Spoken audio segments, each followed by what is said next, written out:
bonjour à tous et bienvenue dans ce nouveau numéro de Flash Auto. Au sommaire de cette nouvelle édition, la Lamborghini Huracan Evo Spider se dévoile enfin, Peugeot continue sa montée vers le segment du sport, les Alfa Romeo Giulia et Stelvio Quadrifoglio Verde nouvelle génération sont enfin présentés. Également, Honda mise la sécurité avec sa nouvelle Jazz, la nouvelle citadine doit bientôt arriver en France, et enfin Ford joue la carte de la sportivité avec le Puma ST. Et on commence cette édition avec une nouvelle Lamborghini qui devrait faire plaisir à tous les amateurs du genre. La marque italienne a dévoilé dans une présentation un peu particulière la nouvelle Huracan Evo Spider. Alors au programme, qu'est-ce qu'on retrouve? Eh bien tout simplement la version Evo qui avait été présentée en 2019, mais en version découvrable. On retrouve toujours le fameux V10 de 5 litres 2 de cylindrée et de 610 chevaux qui se trouve en position centrale arrière. Et la transmission se fait intégralement aux roues arrière, une pure propulsion donc pour du pur plaisir sur circuit et sur la route. La capote se replie en 17 secondes et après ces 17 secondes d'attente, vous pouvez profiter de la mélodie de ce V10 à l'air libre, de quoi en prendre plein les oreilles. Les performances, malgré un léger surpoids de 120 kg, sont toujours aussi incroyables, 324 km/h en vitesse de pointe et un 0 à 100 abattu en 3,5 secondes. Malgré tout, il faudra attendre un an pour pouvoir recevoir en tout cas cette nouvelle supercar, cette nouvelle version de la Huracan qui est disponible à partir de 215 000 €. Il faudra donc attendre l'été prochain pour pouvoir être livré. On passe la frontière maintenant pour se rendre en France avec Peugeot. La semaine dernière, je vous parlais de la 508 PSE qui s'offrait quelques tours de circuit en Espagne. Et bien cette semaine, nous avons appris que la marque socialienne travaille sur une 308 qui pourrait passer également dans les mains de Peugeot Sport. Alors, aucune information technique n'a encore été donnée sur cette future 308 qui remplacerait la 308 GTI. On table peut-être sur un 1,6 litre comme l'actuelle version, mais couplé à un moteur électrique pour adopter un système hybride tout comme la 508 et une puissance de près de 300 chevaux.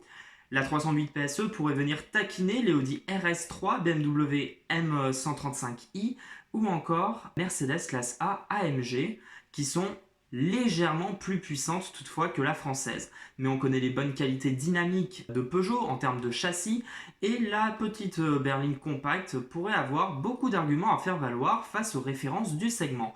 Affaire à suivre donc pour cette nouveauté, en tout cas la sportivité est à l'honneur chez Peugeot. Dans la suite de cette édition, nous passons aux Alfa Romeo, Giulia Stelvio en version Quadrifoglio Verde. La semaine dernière, ce sont les tarifs des Giulia GTA et GTA M qui avaient été dévoilés. Et bien cette semaine, ce sont juste les versions un peu plus accessibles, Quadrifoglio Verde, de la Giulia et du Stelvio, qui ont été dévoilées par la marque italienne. Pas de changement technique, on retrouve toujours le V6 2,9 litres turbo de 510 chevaux, mais tout se passe au niveau des équipements et du style.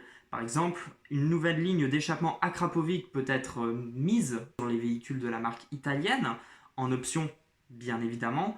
On retrouve également un nouvel équipement avec une suspension pilotée pour la Giulia qui améliore sa tenue de route. On verra ça peut-être dans de prochains essais.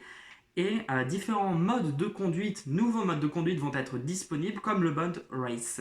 Autre changement, l'intérieur est restylé et l'écran devient désormais tactile, chose qu'il n'y avait pas sur la version actuelle et qui compliquait un tantinet la navigation. Voilà, qui était faite via une molette qui se trouvait sur la console centrale. Au niveau des changements, l'extérieur, lui, évolue tout en douceur et se part de jantes 21 pouces pour les plus grandes et de nouvelles signatures lumineuses. Sinon, le style reste très sobre et très proche de la version précédente.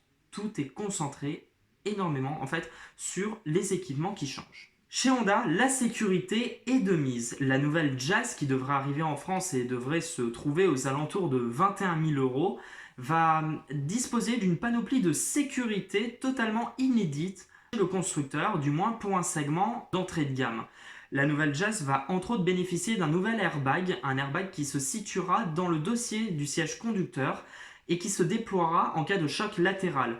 Par ce nouveau système, assez peu répandu, Honda espère limiter encore un petit peu plus les dommages corporels.